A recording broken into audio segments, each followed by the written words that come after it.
সবাইকে। এখন আমি রান্না করছি, এই যে ভাত রান্না করলাম,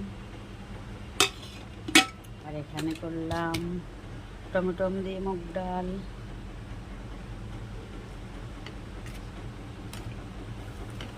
আর এখানে করেছি আলু পটল কুচি কুচি করে ভাজা,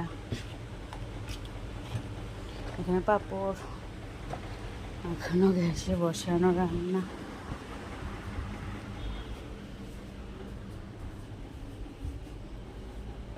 এ দেখো এখানে নিম পাতা ভাজছি,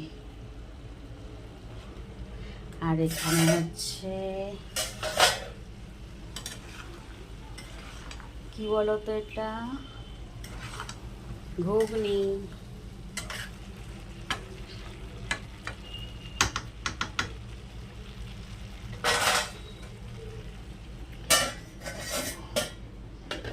টাটা।